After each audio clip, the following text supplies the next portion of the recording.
بسم اللہ الرحمن الرحیم۔ السلام علیکم، ویلکم ٹو مہم کہانی۔ اگر آپ نے ابھی تک چینل کو سبسکرائب نہیں کیا تو چینل کو سبسکرائب کر دیجئے، ناول کو لائک ضرور کر دیا کیجئے اور کمنٹ میں اپنی قیمتی رائے ضرور دیا کیجئے۔ چلتے ہیں ناول کی طرف۔ تم نے ضرور آنا ہے، 8 بجے فنکشن ہے، مروہ نے انگلی دکھاتے کہا، جس پر آرزو کی ساری خوشی دانیال سفیر خان کو یاد کرتے جھانکی مانند بیٹھ گئی۔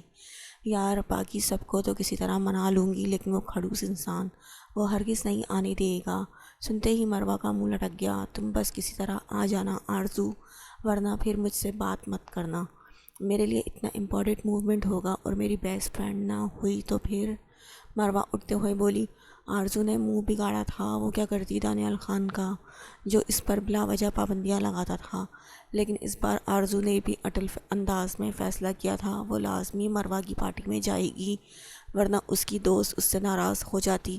گھر پہنچتے آرزو نے فوراً کپڑے چینج کیے تھے۔ شکر تھا کہ خان بابا انہیں لینے آئے تھے، اس وجہ سے وہ سارے راستے سوچتی آئی تھی وہ کیسے اور کب بات کرے۔ مروہ کی پارٹی میں اجازت مانگنے کے لیے اس نے ماہا سے بھی ڈسکس کیا تھا، جس پر اس نے صاف دانیال کا ڈراوا دیا تھا، جس پر آرزو کا حلق کڑوا ہوا۔ یہ کیا کر رہی ہیں آپ لیزا بھابی؟ وہ کپڑے چینج کر کے کچن میں آئی تھی۔ میں تمہارا بھوت تو نہیں دیکھ رہی؟ لیزے آنکھیں چھوٹی کیے بولی۔ کیا مطلب ہے آپ کا لیزے بھابی؟ آرزو منہ پھلائے بولی تھی اور پھر کافی مشین کی جانب بڑھ گئی۔ لیزے حیرت سے اسے دیکھ رہی تھی۔ میں ابھی سب کو بتاتی ہوں، آرزو کی طبیعت خراب ہو گئی ہے، آرزو خان کچن میں پائی گئی ہیں۔ لیزے اپنی چھوٹی بیٹی 4 سالہ بیٹی کے لیے دودھ کی فیڈر ہاتھ میں پکڑے بیزاری سے اس کی پشت کو دیکھا۔ میں سفیان بھائی کو بتاؤں گی بھابی، آپ بہت تنگ کر رہی ہیں۔ میں سفیان بھائی کو بتاؤں گی کہ آپ بہت شرارتی ہو گئی ہیں۔ وہ اب کافی مشین کے ساتھ ایکسپیریمنٹ کرنے لگی تھی۔ بڑی مشکل سے اس نے کافی بنائی اور اسے کپ میں ڈالتے، اس کی خوشبو اپنے اندر اتارتے ہی آرزو کا دل متلا اٹھا تھا۔ خراما خراما چلتے وہ اوپر 3rd فلور کے فرسٹ روم میں گئی، دروازہ ہلکے سے نوک کیا اور اجازت ملنے پر اندر داخل ہو گئی۔ دانیال نے نظر اٹھا کر اسے دیکھا۔ آرزو خان سر پر دوپٹہ اوڑھے نظریں جھکائے کھڑی تھی۔ دانیال نے اچنبھے سے پھر سے اسے دیکھا، جیسے کچھ غلط دیکھ لیا ہو۔ کیا ہے؟ آرزو کو کچھ بھی نہ بولتے دیکھ وہ آئی برو اچکا کر بولا۔ لیپ ٹاپ گود میں اٹھا کر ٹیبل پر دھرتے وہ بیڈ سے نیچے اتر آیا تھا۔ وہ میں کافی لے کر آ رہی تھی آپ کے لیے۔ آرزو کپ کے ساتھ دوسری نظر دانیال کے ہکا بکا چہرے پر ڈالتے ہلکی مسکراہٹ کے ساتھ بولی۔ کافی؟ اور تمہیں بنانی بھی آتی ہے یا پھر اس میں بھی تمہاری کوئی خرافات چھپی ہے؟ دانیال نے ماتھے پر تیوری چڑھائے پوچھا۔ اس کی بات پر آرزو نے دانت کچکچائے تھے، لیکن ضبط کر گئی۔ آخر کو پرمیشن بھی تو لینی تھی۔ میں سیکھ رہی ہوں، آپ پی کر دیکھیں نا کیسی ہیں۔ آرزو نے کپ اس کے سامنے پیش کیا، جس پر دانیال نے آرزو کو اچنبھے سے دیکھتے کافی کا کپ اٹھا کر لبوں سے لگایا اور دوسرے ہی پل شدید غصے کی لہر اس کے وجود میں سما گئی۔ یہ کیا حرکت تھی؟ ہاں، یہ کیا بنایا ہے تم نے؟ وہ دانت پیستے ہوئے بولا۔ آرزو نے منہ بناتے اسے دیکھا۔ کافی ہی بنائی ہے، آرزو معصومیت کے اعلیٰ ریکارڈ قائم کرتے بولی۔ دانیال نے کپ سائڈ ٹیبل پر رکھتے مٹھیاں بھیجتے سامنے اس چھوٹی سی لڑکی کو گھورا۔ لگتا ہے تمہیں سزا لینے کا بہت شوق ہے آرزو خان، کیا دماغ خراب ہو گیا ہے تمہارا، جو تم نے کافی میں اتنی زیادہ شوگر اور اتنی زیادہ نمک ڈال دیا ہے؟ آخر تم آئی کیوں ہو یہاں؟ دانیال کا بس نہیں چل رہا تھا آرزو خان کا وجود یہاں سے گم کر دے۔ آرزو نے منہ بناتے اسے دیکھا۔ میں تو کوشش کر رہی تھی، اس میں اتنا بھڑکنے والی کیا بات ہے؟ میں کون سا روز روز آپ کے ٹیسٹ کے مطابق کافی بناتی ہوں، سڑیل ہی رہیں۔ آرزو پیر پٹک کر بولی تھی۔ اور ایک تو کافی بنائی، اوپر سے لاڈ صاحب کے نخرے ہی ختم نہیں ہو رہے تھے۔ نہیں بنائی تو بنانا سیکھ لو، ناؤ گیٹ لاسٹ۔ بد دماغ، بد زبان، جتنی مرضی چلا لو وہ اچھی بھلی چلے گی۔ بس زبان جتنی مرضی چلا لو وہ اچھی بھلی چلے گی۔ وہ بس بیزاری سے اسے دیکھتے واپس لیپ ٹاپ اٹھا کر بیڈ پر بیٹھ گیا۔ پیچھے آرزو خان کلستی ہوئی وہاں سے نکلی تھی، لیکن اس درمیان میں وہ اس کی پہلی بات پر غور کرنا تو بھول ہی گئی تھی۔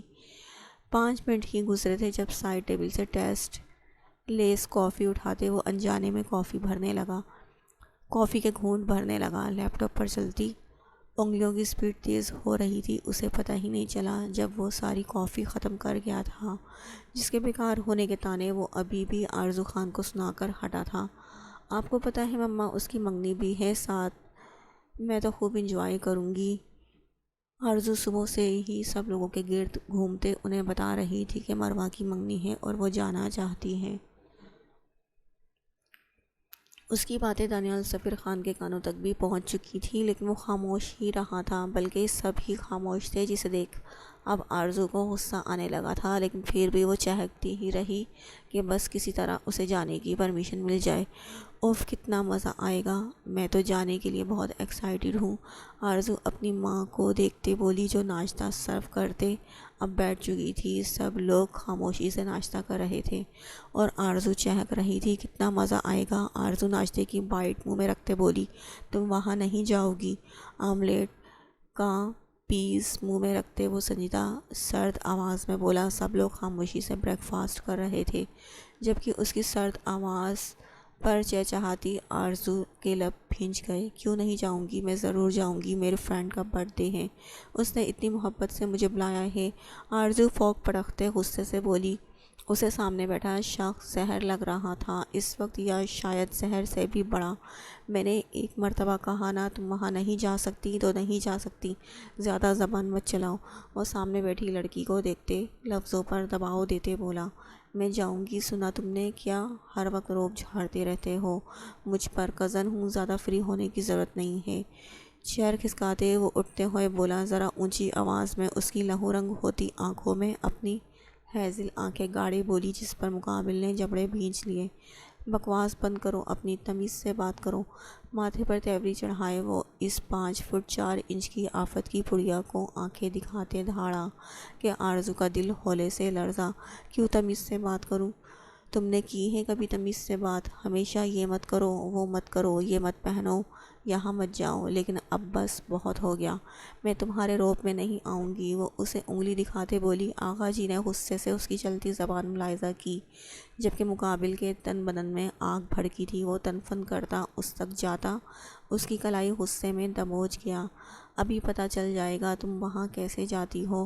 اسے گھسیٹتے وہ سرد چہرہ لیے آگے کو بڑھا، جبکہ آرزو نے غصے سے اس سے اپنی کلائی چھڑوانی چاہی تھی۔ چھوڑو مجھے جنگلی کہیں کے، غصے سے دانت پیستے وہ بولی۔ اس کی گوہر افشانیاں سنتے دانیال سفیر خان کا غصہ 7ویں آسمان پر پہنچا تھا۔ اس نے سختی سے آرزو کو اس کے کمرے میں پرکھا اور دروازہ باہر سے بند کر دیا۔ خبردار، اگر کسی نے اس بد دماغ لڑکی کو یہاں سے نکالنے کی گستاخی کی۔ انگلی دکھاتے اس نے ینگ جنریشن کی طرف شرربار نظروں سے دیکھا۔ تم ہوگے بد دماغ، بلکہ تمہارے پاس تو دماغ ہی نہیں ہے، بس ہر ایک پر حکم چلانا آتا ہے تمہیں، جاہل شخص۔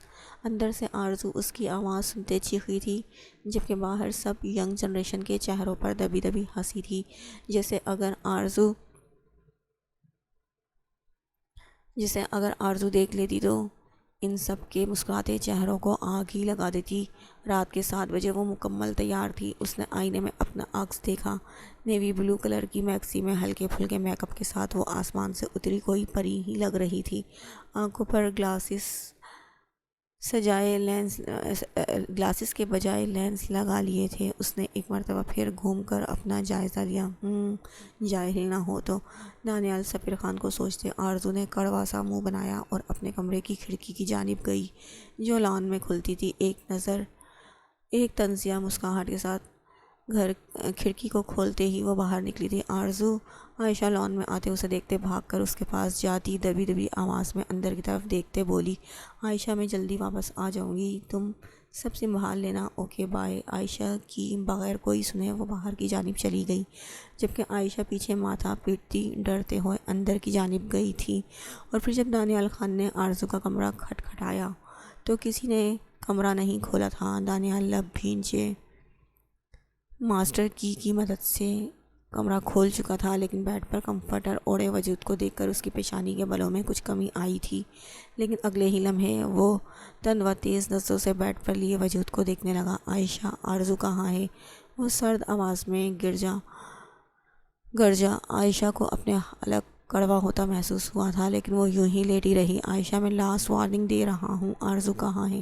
اور فوراً اٹھو یہاں سے، دانیال اس مرتبہ رعبدار لہجے میں بولا کہ عائشہ کمفرٹر سر سے اتارتے سمٹے ہوئے پلٹ کر غصے سے تنے چہرے کو دیکھنے لگی تھی۔ بھائی وہ آرزو چلی گئی۔ عائشہ سر جھکائے بولی۔ دانیال نے آگ برساتی نظروں سے دیوار پر لگی آرزو کی تصویر کو گھورا اور پھر عائشہ کو اپنے روم میں جانے کا بولا تھا۔ عائشہ کو نہیں پتا تھا کہ دانیال کو کیسے پتا چلا۔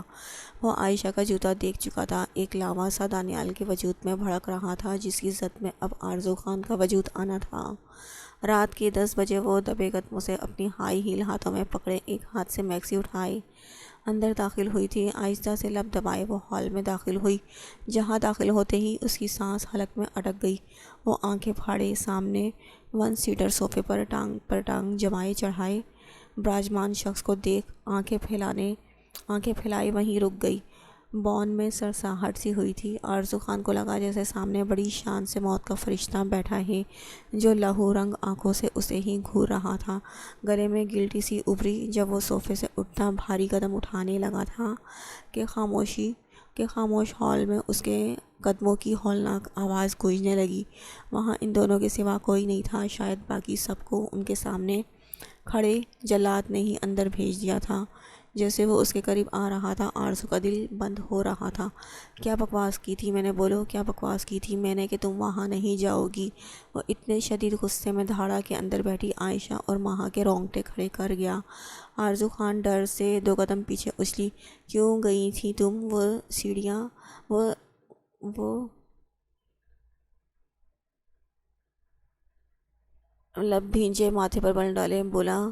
انگارہ لہجے سے غصہ چھلک رہا تھا، نیلی آنکھیں وحشت سے لبریز تھی اور آرزو کو اپنی جان جاتی محسوس ہوئی۔ منگنی پر اس نے خوب انجوائے کیا تھا، مگر اب سامنے کھڑے شخص نے اس کا خون تک منجمد کر دیا تھا۔ میری دوست کی انگیجمنٹ تھی، وہ خوف سے بولی۔ آرزو کو لگا جیسے وہ بس اسے مارنے ہی والا ہو، زبان لڑکھڑا گئی۔ تو اگر تم وہاں نہیں جاتی تو کیا سب تام جھام نہ ہوتا؟ اس کا بازو دبوچے وہ لہو رنگ آنکھوں سے اسے دیکھتے ہرایا۔ آرزو کو بازو پر اس کی جارحانہ گرفت بڑھتی محسوس ہوئی۔ آرزو خان لب بھیج گئی۔ نئی بغاوت نے اسے اندر سر اٹھایا، تبھی وہ نظریں اٹھائے دانیال کو دیکھنے لگی۔ آپ ہوتے کون ہیں مجھے منع کرنے والے؟ میرے بھائی ہیں، میرے باپ ہیں یا پھر؟ آرزو ہمت کرتی ذرا غصے سے بولی۔ دانستہ اس نے بات ادھوری چھوڑی۔ اس کی بات سنتے دانیال کا غصہ سوا نیزے پر پہنچا تھا۔ زبان بند رکھو اپنی بد دماغ لڑکی، اس کا بازو جھٹکتے وہ ہاتھ ہوا میں معلق کر گیا۔ آرزو نے پھیلی آنکھوں سے اس کا ہوا میں تھما ہاتھ دیکھا تھا۔ میں جاؤں گی، ہر وہ جگہ جاؤں گی جس سے آپ کو مسئلہ ہوا۔ سنا آپ کی ہمت کیسے ہوئی مجھ پر ہاتھ اٹھانے کی؟ آرزو خان دانیال سفیر خان کے سینے پر ہاتھ مارتے اسے پیچھے کی جانب دھکا دیتے ہذیانی انداز میں چیخی۔ دانیال خان نے ہمیشہ اس پر پابندیاں لگائی تھیں، لیکن کبھی ایسی نوبت نہیں آئی تھی کہ وہ اس پر ہاتھ اٹھا دے۔ حد میں رہو اپنی، ورنہ مجھ سے برا کوئی نہیں ہوگا، دانیال انگلی اٹھائے بولا۔ اس وقت اس کی آنکھوں میں شعلے سے جل رہے تھے اور آرزو کی آنکھوں میں سرخ کی لکیریں تھیں۔ آپ سے برا ہے بھی کوئی نہیں، کیوں منہ اٹھا کر میرے معاملے میں پڑنے کی کوشش کرتے ہیں؟ آرزو لب بھینجے بولی۔ دانیال نے جبڑے بھینجے اس لڑکی کی چلتی زبان کو ملاحظہ کیا تھا۔ کہاں لے کے جا رہے ہو؟ ہاں ہاتھ چھوڑو میرا۔ دانیال نے سختی سے اس کا ہاتھ جکڑا تھا۔ نیم اندھیرے میں آرزو کو وہ کوئی حیوان ہی لگ رہا تھا جو اسے اپنے ساتھ کھینچ کر لے جا رہا تھا۔ میں نے کہا ہاتھ چھوڑو میرا۔ آرزو اس کے ہاتھ پر اپنا ہاتھ رکھتے چھڑانے کی کوشش کرتے بولی۔ اسے حد سے زیادہ غصے میں تنے چہرہ دیکھتے آرزو کی بیک بون میں سرساہٹ ہوئی تھی۔ تمہاری جگہ یہ ہے، سنا تم نے؟ جب یہاں رات گزارو گی پھر تمہاری عقل ٹھکانے آ جائے گی۔ دانیال نے اسے لا کر ایک کمرے میں زور سے پٹکا کہ وہ زمین پر جا گری تھی۔ وہ دہشت زدہ آواز میں پھنکارا۔ بہت شوق ہے نا تمہیں گھر سے باہر اتنی رات کو اکیلے جانے کا؟ اب یہاں رہو اکیلے۔ دانیال انگلی اٹھائے اسے کرخت لہجے میں بولا۔ آرزو نے خوف سے آس پاس دیکھا۔ ان لوگوں کا پرانا اسٹور روم تھا جہاں بہت پرانی چیزیں پڑی تھیں۔ وہاں روشنی نہ ہونے کے برابر تھی، کیونکہ چھت پر بنے جالی نما روشن دان سے چاند کی ہلکی سی روشنی آ رہی تھی۔ سردیوں کی رات میں اندھیرے میں یہاں رہنا۔ آرزو خان کے رونگٹے کھڑے ہوئے تھے۔ نو دانیال، نو آپ ایسا نہیں کر سکتے۔ آرزو نفی میں سر ہلاتے آگے کو بڑھی۔ جب دانیال نے اتنی ہی پھرتی سے دروازہ باہر سے لاک کر دیا، آرزو بار بار دروازے کو پیٹ رہی تھی۔ دانیال، سفیر خان، دروازہ کھولو، میں تمہارا خون کر دوں گی۔ تمہیں جاہل انسان، سنائی نہیں دے رہا تمہیں؟ آسمان پر چاند نہ ہونے کے برابر تھا۔ چاند کی بہت ہی مدھم روشنی آ رہی تھی، جس وجہ سے آرزو کو اب وہاں ڈر لگنے لگا تھا، اور اگر آرزو خان جان جاتی کہ وہاں اس کے علاوہ کوئی اور بھی تھا تو یقیناً وہ ویسے ہی مر جاتی۔ ایک آنسو ٹوٹ کر اس کی آنکھ سے بہا۔ باہر کھڑا شخص پاکٹ سے سگریٹ نکالتے لبوں کو لگائے سلگانے لگا تھا۔ اس کا خود کا وجود بھی اسی سگریٹ کی مانند سلگ رہا تھا۔ کنپٹیاں سہلاتے وہ آرزو خان کے چیخنے چلانے کی آوازیں سن رہا تھا۔ اب چونک کے دانیال سفیر خان نے یہاں قید کیا تھا تو کسی میں اتنی ہمت نہیں ہونی تھی کہ دانیال کے علاوہ اسے وہاں سے کوئی باہر نکال لیتا۔ بیٹا دانیال، آرزو ابھی بچی ہے، میں سمجھا دوں گی اسے۔ رخسار بیگم بریک فاسٹ کرتے دانیال کو دیکھتے بولی، جو لب بھینچے فورک ٹیبل پر رکھ کر اس کی طرف مڑا۔ چھوٹی امی، آپ اس کی ماں ہیں، آپ کو افسوس ہوتا ہوگا میں آپ کی بیٹی کے ساتھ کیا کرتا ہوں۔ بہت سخت رویہ ہے میرا اس کے ساتھ، لیکن آپ بہتر جانتی ہیں ایسا کیوں ہے۔ دانیال باہم ہاتھ ایک دوسرے سے جوڑے بولا۔ رخسار بیگم اس کی بات سنتے خاموش ہو گئیں، کیونکہ وہ صحیح کہہ رہا تھا۔ بہو، تم فکر نہ کرو، آرزو ہماری بھی پوتی ہے، لیکن اس کے لیے بھی یہی بہتر ہے۔ آغا جان نے بریک فاسٹ ختم کرتے اٹھتے ہوئے کہا تو رخسار بیگم اس بات میں سر ہلا گئی۔ اس وقت وہاں ان تینوں کے علاوہ کوئی نہیں تھا۔ چھوٹی امی، میں یونیورسٹی جا رہی ہوں، ماں نے باہر نکلتے ہانک لگائی۔ ان سب کو آرزو خان کی فکر تھی، لیکن کسی میں اتنی ہمت نہیں تھی کہ وہاں جا کر اس سے بات کر لیں، کیونکہ دانیال نے سختی سے منع کیا تھا کہ آرزو خان کے پاس کوئی نہیں جائے گا۔ خان بابا چلیں۔ ماہا رسٹ واچ دیکھتی گاڑی میں بیٹھ گئی، جبکہ عائشہ طبیعت خرابی کی وجہ سے نہیں جا پائی۔ ابھی آدھا راستہ ہی طے ہوا تھا جب ان کی گاڑیوں کے آگے اور پیچھے دو گاڑیاں رکیں۔ خان بابا نے اچانک بریک پر پاؤں رکھتے ایکسیڈنٹ ہونے سے روکا تھا۔ ماہا پریشانی سے ادھر ادھر دیکھ رہی تھی۔ ہے کون ہو، عقل ہے کیا؟ خان بابا کھڑکی سے چہرہ باہر نکالے بولے۔ جب سوٹ بوٹ میں لوگ اترے اور خان بابا کو خطرے کی گھنٹی اپنے قریب بجتی محسوس ہوئی تھی، اس سے پہلے وہ تیزی سے گاڑی یہاں سے نکالنے کی کوشش کرتے، ان آدمیوں نے پھرتی سے خان بابا کے قریب جاتے ان پر گن کی بیگ سے وار کیا۔ ان کے سر سے خون ابل کر باہر نکلا اور انہوں نے ایک فائر خان بابا کے بازو میں کیا تھا۔ ماہا کی چیخ گاڑی میں گونج گئی۔ خان بابا تقریباً بے ہوش ہونے والے تھے اور ماہا تیزی سے گاڑی سے باہر نکلی تھی۔ اپنی جان بچانے کو اس کی آنکھوں میں خوف کی لکیر پھیل گئی۔ چلنا جیسے محال ہو گیا تھا۔ ان آدمیوں نے ماہا کے ارد گرد گھیرا بنایا۔ وہ چاروں طرف دیکھ رہی تھی۔ اس کی کالی آنکھوں میں اس وقت حد سے زیادہ ڈر تھا، جسم ہولے سے لرز رہا تھا۔ جب اس گھیرے کو چیرتے ہوئے ایک آدمی اسے اپنی جانب بڑھتا محسوس ہوا تھا۔ وہ بلیک پینٹ شرٹ پر بلیک شوز پہنے، سر پر ہیٹ رکھے، چہرے پر رومال باندھے اس کے قریب آیا۔ ماہا نے خوف سے لبریز نظروں سے اسے دیکھتے پیچھے کی جانب قدم بڑھائے تھے اور وہ آہستہ آہستہ چلتا اس تک پہنچ رہا تھا۔ ماہا اپنی گاڑی کے ساتھ لگ گئی۔ اس کا دل کیا کہ کاش وہ یہاں سے غائب ہو جائے۔ تو دیکھو، تمہیں جو چاہیے لے جاؤ وہاں میرا بیگ ہے۔ تمہیں پیسے چاہیے؟ ماہا گھبراتے ہوئے گاڑی میں گھستی جا رہی تھی۔ اتنی سردی میں بھی اس کے پسینے چھوٹ رہے تھے۔ جب الیگزینڈر اس کے بالکل قریب آ کر کھڑا ہو گیا، اتنا کہ ان میں بس 1 انچ کا فاصلہ رہ گیا تھا، ماہا نے زور سے آنکھیں میچی اور وہ اس کے ڈرے سہمے چہرے کو دیکھ رہا تھا۔ ماہا، جمشید خان تمہاری بربادی چاہیے مجھے، وہ اس کے ٹھنڈے پڑتے گلابی لبوں پر انگوٹھا پھیرتے بولا۔ تو ماہا کے وجود میں کرنٹ سا دوڑ گیا۔ آج تک کسی نامحرم نے اسے چھوا نہیں تھا اور مقابل نے آج تک کسی لڑکی کو، لیکن وہ اذیت دینا چاہتا تھا ماہا جمشید کو۔ تبھی اپنے خطرناک ارادوں سے اسے آگاہ کیا۔ میں تمہارا ہاتھ توڑ دوں گی، یو باسٹرڈ۔ نہ جانے ماہا خان میں اتنی ہمت کیسے آ گئی تھی۔ وہ زور سے چلائی اور اس کا ہاتھ جھٹکا، جس پر اس کی آنکھوں میں ابھرتی چمک ایک ہولناک وحشت میں بدل گئی۔ Interesting, I like it. Maha کو دیکھتے وہ سرد سپاٹ آواز میں بولا۔ ماہا کو اپنی سانسیں رکتی محسوس ہو رہی تھیں۔ اپنے کمشنر کو بتا دینا۔ الیگزینڈر آیا تھا۔ اس نے نیم بے ہوش خان بابا کو شیشے کے پار دیکھتے کہا، جو اٹھنے کی کوشش کر رہے تھے۔ انہوں نے ڈیش بورڈ سے گن اٹھا کر اس پر فائر کرنا چاہا تھا، لیکن الیگزینڈر نے بہت بے رحمی سے اس کے ہاتھ پر فائر کیا کہ مہا شہتر رہ گئی۔ اس کے چہرے پر ایک سایہ سا لہرایا تھا۔ وہ فوراً وہاں سے بھاگنے کی کوشش میں قدم بڑھانے لگی، جب اتنی ہی تیزی سے الیگزینڈر نے اس کا ہاتھ دبوچا اور اسے جھٹکے سے اپنی جانب کھینچا تھا۔ مہا لہراتی اس کی جانب کھینچی چلی گئی۔ الیگزینڈر نے آنکھوں میں وحشت لیا، اس کی مخصوص نس دبائی اور مہا جمشید خان کو اپنے سامنے موجود وہ شخص دھن کی مانند نظر آنے لگا۔ وہ جلدی اس کے بازوؤں میں جھول گئی۔ الیگزینڈر نے اسے اٹھاتے گاڑی میں بٹھایا اور خود بھی بیٹھ گیا۔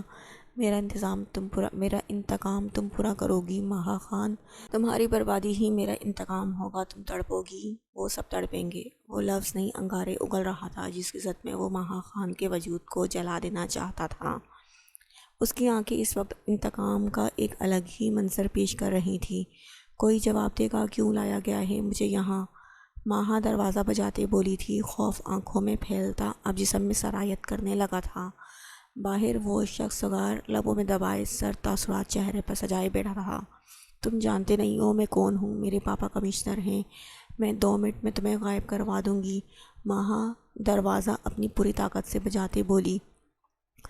وہ پچھلے آدھے گھنٹے سے دروازہ پیٹ رہی تھی، مگر مجال تھی کہ باہر سے کوئی بھی آواز اسے سنائی دے جاتی۔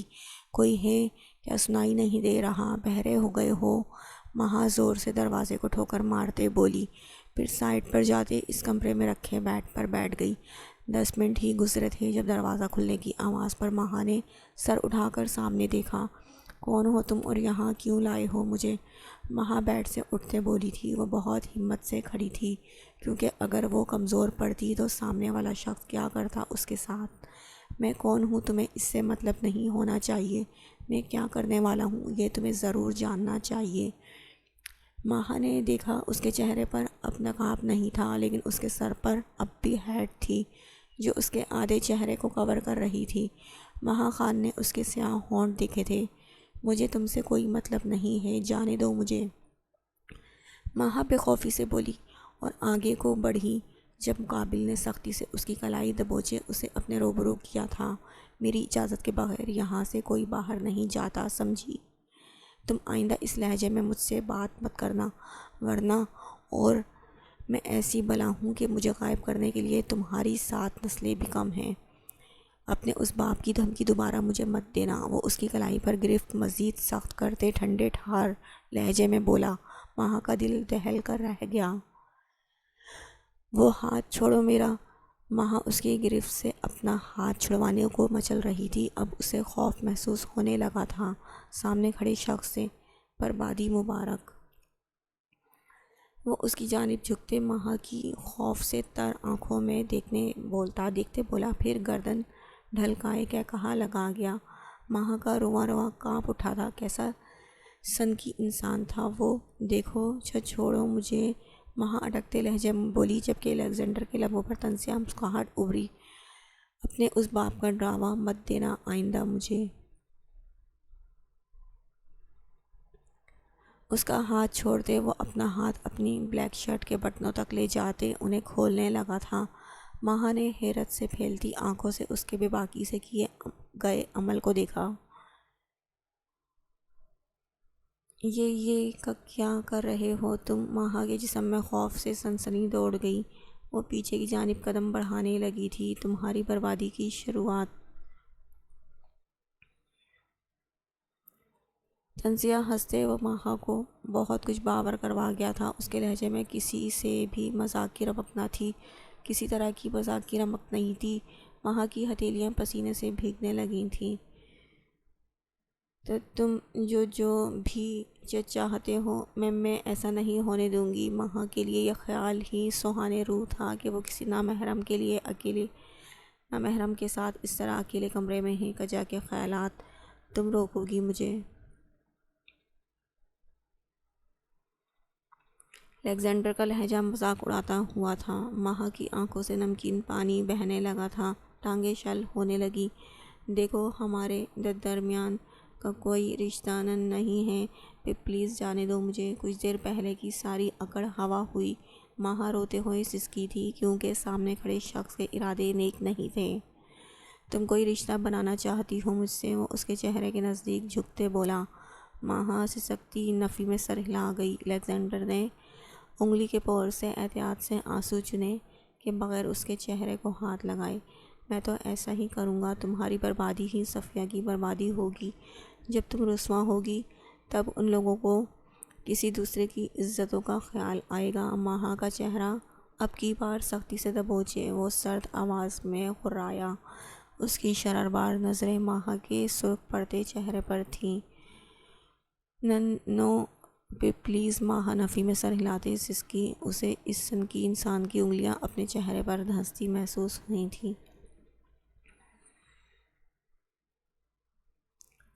جبکہ الیگزینڈر ضبط کے مارے جبڑے بھینچ گیا۔ کب کسی لڑکی کے ساتھ ایسی غلاظت بھری باتیں کی تھی یا یوں قریب آیا تھا، تبھی سینے میں آگ سی بھڑکنے لگی تھی۔ ایسے مت کریں میرے ساتھ، میں مر جاؤں گی۔ مجھ سے نکاح کر چھوڑ دینا۔ یہ سب کر کے ماہا اٹکتے لہجے میں بولی۔ وہ نہیں جانتی تھی وہ کیا بول رہی ہے، لیکن اس وقت اپنی عزت بچانے کو اسے یہی بہتر لگا تھا۔ اسے اپنا دماغ معاف ہوتا محسوس ہوا۔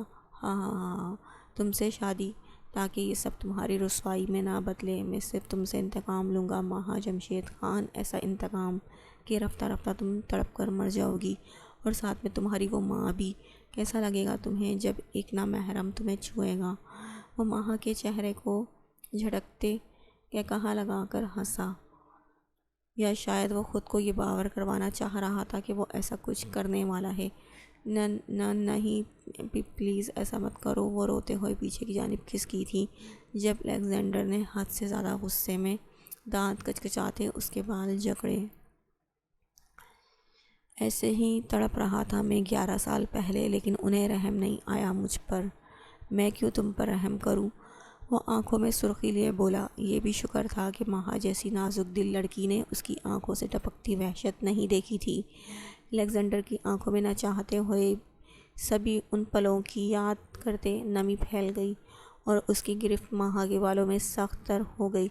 ننو، ماہا اس کے ہاتھوں پر ہاتھ رکھتے اپنے بالوں پر بڑھتی اس کی گرفت چھڑوانے کی کوشش کر رہی تھی۔ اس کے لبوں سے ایک کڑاہ نکلی۔ پلیز مت کرو، تمہیں تمہاری ماں بہن کا واسطہ، میری عزت میرے لیے۔ ماہا روتے ہوئے بولی۔ اس کی آنکھوں سے آنسو موتیوں کی طرح بہہ رہے تھے جبکہ الیگزینڈر کی گرفت اس کے بالوں میں ڈھیلی پڑ گئی، مگر اس کے اندر ایک آتش فشاں پھٹا تھا ماہا کی باتیں سنتے۔ ماہا جمشید خان، وہ ماہا کا نام پکارتے شدت سے زیادہ آواز میں چیخا، اور پھر اس نے اس فل بلیک تھیم روم کو تباہ و برباد کر دیا تھا۔ ہر چیز زمین پر پٹک ڈالی۔ ماہا کانوں پر ہاتھ رکھے خوف سے کانپنے لگی تھی۔